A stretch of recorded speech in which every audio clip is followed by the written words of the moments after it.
Hello, everyone, and welcome to today's Back to Basics show with Coach Sherry Ann. I'm Alex Juarez. I'm the Communications Director for AARP Arizona. Welcome again to the show. And as you know, AARP is the nation's largest nonprofit, nonpartisan organization dedicated to empowering people 50 and older to choose how they live as they age. With a nationwide presence and nearly 38 million members across the nation and approximately 900,000 here in Arizona, AARP strengthens communities and advocates for what matters most to families: health security, financial stability, and personal fulfillment. In the month of February, we will be focusing on caregiving by providing specific tools and information to help them tackle post holiday concerns, legal and financial issues, and just more than anything, how to handle the caregiving situation. We understand the caregiving journey can be difficult and lonely, but we want you to know you are not alone. We are here for you and we will help you navigate the challenging road ahead. You can visit AARP at aarp.org/caregiving for resources and information. You can also visit www.aarp.org/near me for virtual events close to you.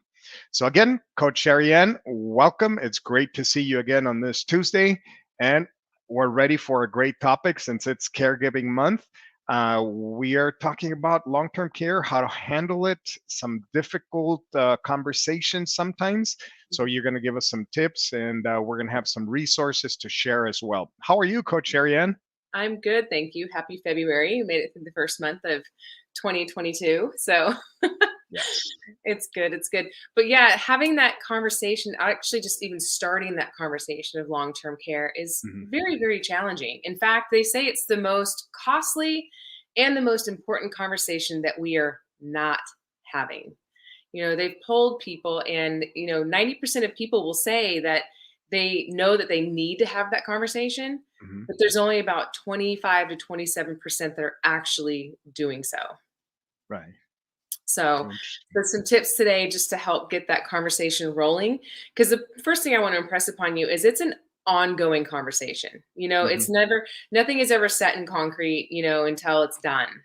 And so until, your loved one is passed. So it's an ongoing conversation that can happen, for a while, and adjustments can be made to it. So I think that's what people think, is that when they start to have the conversation, that it's going to be permanent, and it's not permanent. And I think the other thing that's also keeping people from having the conversation is the heartache that it can bring. You're actually addressing Right. something that is going to be coming that you don't really want to think about or deal with. But the reality is if you do have that conversation, you're going to have so much less guilt. And when your loved one does pass, or if you're the one that's passing, it's just a much smoother transition. And so it's very important to have that conversation. Take away the fear of the unknown and just dive into the conversation. Yeah, I think at the beginning I touched on how lonely and difficult this road can be on caregiving, and to take the first steps can be extremely difficult. I lived at, my sister lives in Mexico City, and that's where my mom was, and we had to make decisions because she had Alzheimer's or dementia, and it was really really difficult. Obviously she had the biggest burden because she was there on a daily basis taking care of her, but the conversations that her and I had is like, what do we do with her? And so we finally ended up getting a nurse to come and live at home there. We didn't want to send her anywhere, but those are really tough conversations that you've got to have. And I think one of the most important things that I learned is that you can't do this journey by yourself. You've got to rely on a team of Mhm. members that can help you navigate this. Do you think that that's the appropriate thing to do here? Absolutely. And if you're, so say you're an only child though, and you're dealing with ill parents, and so it's Right. like you don't have siblings to rely on. And so there are people out there that can help you. There's actually people that it's their profession to help people through the end of life process.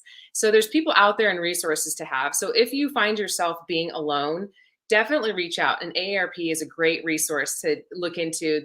Well, I know we're going to be sharing some Hmm. links, but yeah, you're Yes. not alone. And there's also the caregiving team. That's what we call the caregiving team. And that's one of Yeah. the things that you should discuss is like, who's going to be on this caregiving team. But before we Right. even get into that, like, um, let's talk about what is long-term care, because that's another thing Mhm. that comes up is people are like, well, I don't even know what that means. And what it is if you've got a chronic condition, or if you have disabilities, or if you're having trouble with just what they call ADL, which is the activities Right. of daily living. I found that there's a lot of acronyms, and so if you're not familiar with the acronyms, you have to figure out how to navigate that even. Um, but ADL is just activities of daily living, and that includes bathing, cooking. If you're having to take meds, take your meds, pay your bills, transportation, wound care. These are things that we take for granted until Mhm. it becomes hard to do them. And Right. so if those daily activities are becoming challenging or not getting done, then that's when you need to start looking at long-term care. And what does that look like? There's in-home care, and then there's facilities that you can go to. I mean, there's just a myriad of different things.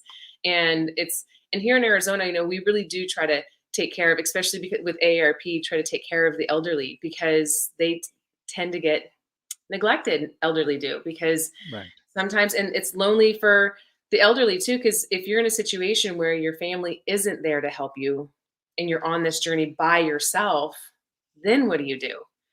So there's just, Exactly. it's a very complex thing to look into. And so I hear that, here, right here, we're sharing a video. This video is actually a really good video. I went and watched it.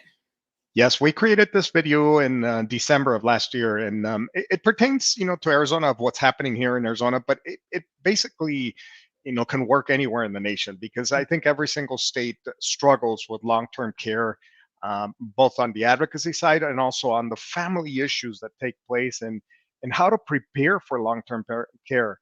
Most people don't think about long-term care when they're younger, and it is important to think about those issues, because it is extremely expensive to get the long-term care once you're in your older years. Hmm. So definitely, we invite you to take a look at this YouTube video that we created. It's a video animation, easy to follow. Brendan is our voiceover there. He did a great job with it, and this was all team effort. Obviously, and Hannah and myself and the rest of the team, we cooperated and collaborated. We're very, very excited about this long-term care video that we're sharing with legislators, with the media, and with caregivers across the state of Arizona and throughout the nation. Hopefully, that'll help them a little bit, Hmm. spark a conversation. Right. Because it is just starting the conversation. If you haven't Right. started it already, and like I said early on, it's an ongoing conversation. It's just Mhm. something that you're going to have to continually go back and revisit, because things change. Right. And one of the things that I do want to impress upon people and are the viewers here, and you guys do a really wonderful job at ARP, is don't wait until you're in a crisis. Mhm. Because when you're in a crisis and you're having to deal with long-term care, it's very, very stressful, and it can be very hard Right. to get it done in a crisis situation. So start having the conversation before you're in a crisis. And Absolutely. and one of the things too is to think about, if you become ill, if your loved one becomes ill, what do they want? I mean, one of the biggest questions to even just start the conversation is, what matters to you at the end Mhm. of your life?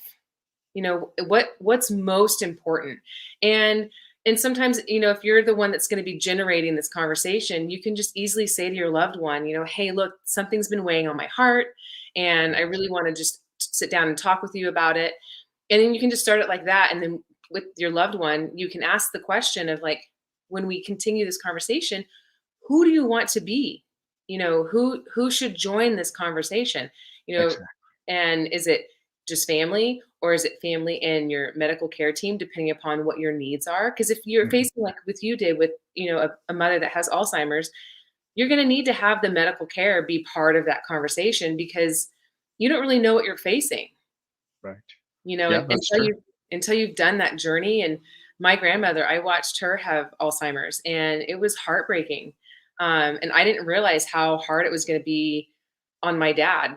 It was harder on my dad. I mean, I was just there. I think it was harder, like, for me to watch my dad be sad about it.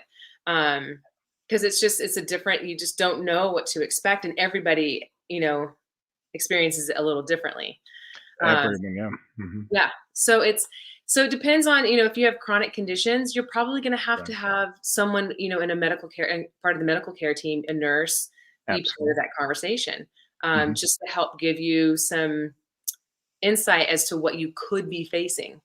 And another thing to think about is when to have this conversation. When is a good time? Um, and I always say anytime is a good time. It That's really right. is, but the sooner, the better. Don't wait till you're in a crisis situation because then it's too hard. And That is then, correct. one of the things you can ask too, if your loved one is like, when we do have this conversation, where is it going to be most comfortable for you? Are we going to have it, at the kitchen table? Are we going to sit down in the living room? Are we going to have it at a restaurant? Where are you going to be most comfortable so that we can talk about, have the hard conversations of what this is gonna look like. Exactly. Yeah. Absolutely. And Cheryl is watching us from New Jersey, and she has a really good point here about the elderly. Sometimes they can be quite stubborn and resistant on the subject of it. How do we handle that, right? We've got to have that. Well, And I'm going to ask Brendan and Hannah, see if they can locate our Prepare to Cares, because there's some planning guide really for families that are starting this journey. It's got great tips. They're called the Prepare to Care, and you can find them in every single state. Every state has that mhm. Prepare to Care. So if you look in your search engine, AARP Prepare to Care resources or planning guides, you will be able to locate them fairly easy. But we'll see if Hannah and Brendan can locate it and maybe put a link to the ones that we can share with you here. Yeah, that would be wonderful. Just having a step by step. Yeah, see, prepare to care. It's a great link, and all the links will be live in the comment section on the Hmm. Facebook page. So Right. be sure to access those links there. And yes, and please continue to share where you're tuning in from, and if you have any questions or anything to share personally. And Right. Cheryl's right. Like sometimes, so my great aunt is 90, and she fell and fractured her hip. And as we all know, when elderly fall and they have Yeah. a massive fracture like that, it can be very, very challenging because that can start the whole onset of preparing for your end of Oh life because gosh. healing is Hmm. just so different. Right. Um, but she is stubborn, and a lot of the times when you're dealing with an elderly person that is stubborn, it's almost like dealing with a toddler that is like knows what they want and they think they're right, and Hmm. it's almost like you revert back to like dealing with a grown toddler almost. And so Right. it's about having a conversation with them and leading them where you want them to go. And sometimes, like, so for I'll just personal experience with my great aunt, it took bringing in an outside like a nurse that's going to Yeah. be in home. She's in the home now 3 days a week, and she'll gradually probably just increase her stay at the house. And that's her specialty. Um, and so sometimes it's going to take an outside person to help the the elderly person that is stubborn and set in their ways to just see things a little differently. And everything should be done with grace and respect. Yeah. And Absolutely. because they're they're approaching the end of their life, and just the everyday things of like being able to stand and take a shower is challenging. So then you put a stool in the shower and it's like, and you just let them know that it's not a big deal, and you just kind of walk them through those challenging areas, like she still wants to drive, but she has no business driving, so Hmm. it's making sure that you have a driver available for her for when she does want to go somewhere, and so it's very hard and very challenging, because you definitely don't want to shut them down. But that's where it ends up becoming very, very challenging for a lot of elderly because if they don't have a family member that's willing to walk through them with this journey, then they tend to end up by themselves. And Right. so that's what's really, really sad, actually, and very challenging. But Cheryl, I mean, the biggest thing I can say is just grace and respect and a lot of patience. It's like having a toddler again. It really is. Yeah. Um, but just showing them the way. And I call it leading. Like just you're kind of going to lead them where you want them to go rather than telling them how it's going to be. and I just think that's a having it. key thing, not telling them exactly and just guiding them, right? Yes. Having that conversation. So we've had in the prepare to care guides, we talk about five different things. The starting the conversation, which is always very difficult. You talked about forming your team, which is very important. You can't do it by yourself, whether it's a doctor, a nurse, or family members, etc. The next one that we have is making a plan. Why is it important making a plan, do you think? Oh, because if you don't talk about a plan, then you're gonna get to a crossroads and you're gonna be like, how do we handle this? Like what's gonna happen? Right. And the plan, so to speak, is about like your healthcare directives. Do you have healthcare directives in place? Right. And because if you're just dealing with aging issues, but then all of a sudden you become very ill, like what is that gonna look like? Do you want palliative care? Do Hmm. you want to be resuscitated? Like there's like so having those plans in place of, when you get to a crossroads, or there's a Y in the road, it's like, do we do this or do we do this? Right. And it's just that way, if you have a plan in place and you've had that discussion, then if there are multiple children involved in taking care of an elderly parent, it helps reduce the chances of conflict because when there's Exactly. not a plan in Yeah. place, conflict can happen because a good death is different in everybody's eyes. Mhm. And so like what I would consider to be, a peaceful way to go may be totally different than like my sister or my brother. I Right. highly doubt it. But, there's just that chance of conflict. So a plan just helps to reduce the chances of conflict amongst the team, the care team. Absolutely. So making sure that everybody's on the same page, I think that reduces the chances of conflict later on. And bottom line, it's the care for a loved one. So that's important to be on the same page. Next one on our prepare to clear, we also have finding the support that is needed. We talk about creating a team, but you also need support, whether it's from outside organizations, professionals, even family members, that can maybe my sister-in-law or my brother-in-law might be better in finances than I am, or somebody that can maybe drive the person to the doctor's office. So finding that support is key here.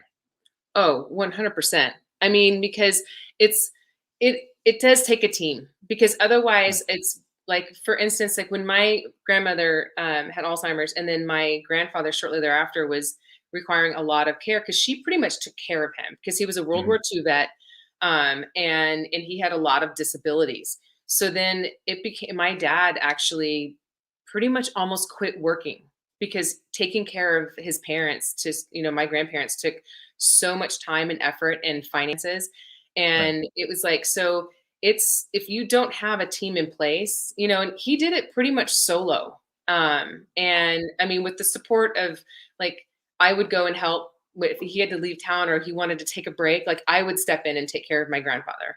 Mhm. Because he needed somebody there all the time. Even though he was in a home, it was just one of those things where he just needed somebody all the time. And instead of paying for a nurse to be at his, beck and call, it was us family. So it is challenging. Like if you decide to take on that role, I think a lot of people don't think about the toll it's going to take on their own life, because other things have to be sidelined. So having that team in place that's going to help you is tremendously important.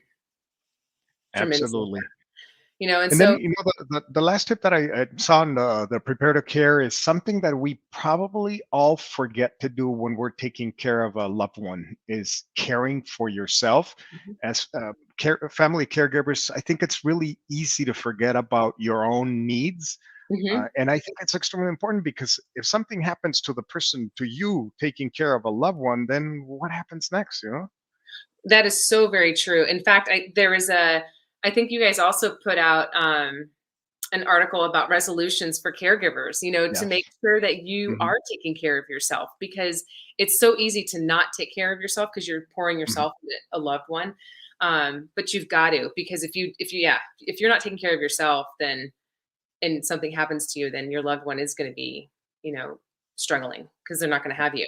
So it's yeah, that's part of having that plan in place too. And like you said earlier, in the sense of having that team, because you do have to have your, if you haven't done any financial or estate planning, that's really very important to do so that you're not Right. leaving it to your children to try to figure out. And part of that is picking, also a power of attorney. And you don't have to pick a power of attorney that is a family member. You can pick somebody else that can be the Hmm. power of attorney to, you know, read everything through the estate. And there's people out there that will help walk you through all of this, with estate planning and financial planning for the end of life. But I would strongly encourage you, if you haven't done it, to do it, because it just helps so much, because it is expensive, end of life care. It can be very, very costly if you don't prepare for it. Absolutely. Do you have any tips on how we can take care of ourselves when we're taking care of a loved one? What things can we do to take care of us? Well, you always have to carve time out for yourself. And the analogy I Mm. always like to use is just, you got to fill your cup before you pour your cup into somebody else's. And so find that time. And like for me, I carve my time out early in the day. So Mhm. I make sure that I start the day on the plus side of things, so that when I'm pouring into others, whether it be my children or my parents Mhm. or clients, that I don't end up in the negative. Um, and so you've got to find what's good for you, whether it's doing some meditation or having a physical outlet. For me, it's a physical outlet, or reading a book, but just carve time out. And if the morning is too challenging for you, just carve time out at the end of the day to sit and give Mhm. thanks for all that you were able to do and care for others, and pour back into your own cup at the end of the day. Right, right. And I know Yes. that there's organizations out there that provide respite to these caregivers. So reach out to organizations, to the area agencies on aging, or local community partners, and see if they have that respite care. Maybe it's 1 hour, 2 hours for you to go out to watch a movie and come back. It gives you that little break on it. So make sure you've got to take care of yourself there. Right. And when you start this conversation, just know that you don't have to steer it or control it or get some definite answers. Like I said early on in the show here, it's a continued conversation. Mhm. And if you've never started it and you're just starting it, just let it organically unfold. Definitely use you know, the list that ARP has put out to help kind of give you a guideline, in the sense of like, who should join this conversation, where should we have it, what are we going to talk about, what's most important to you. Just kind of let those be like the guidelines in the beginning, and just let it organically unfold, because it can be very, very stressful and create a lot of emotions when you're talking about, death and dying. It's a challenging topic because it's saddening. But you can also flip it. And I'm always, whenever I sense negativity, it's always been in my nature to flip it and like find the positive. And for me, it's more about celebrating life, like celebrating all the, wonderful things that have happened. And like, let's make sure that we end this in a really high, great note, and so, but that is challenging when there's a chronic illness involved, or, something that is devastating that's happening. So, but just try to find the positives in it. Yeah, absolutely.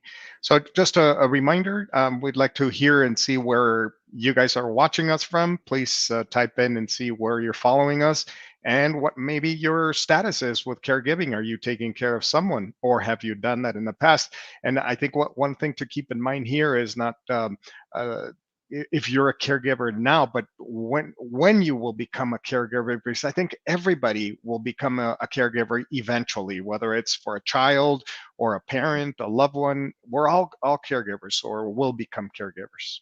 Mhm. So, along with all of the resources that we're providing here in the comment section with links and whatnot, I do want to share a book that my parents turned me on to, because Yes. because they're taking care of, not only do they take care of their parents, but now they're taking care of my great aunt, their aunt.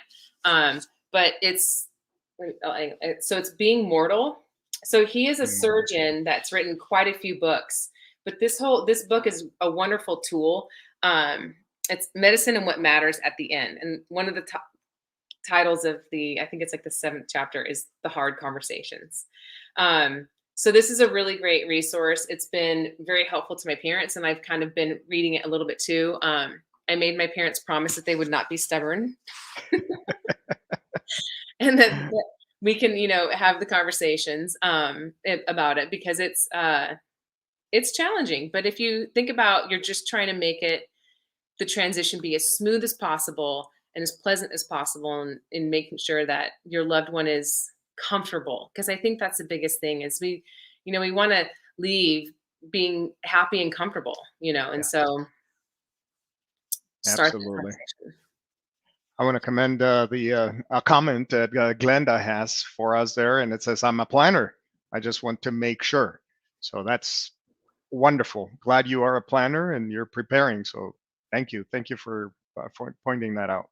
I think those that have gone through it, taking care of someone, and have seen the challenges that are presented, those people are usually the most easy to deal with when it's their turn because they knew what it was like, So if you've done it, then you know. And so it's like, okay, well, I don't want to, like my parents. So like, we don't want you to have to go through this. Mhm. So we're more than happy to have the conversation on the front side and just make sure that everything is smooth and pleasant because they do say that by having the conversation, and I said this early on, but it does provide less guilt, and it's easier to let go and move on when your loved one has passed, Right. because you've closed all the chapters that you need to close, and so it's challenging, but it's one of those things that need to be happening.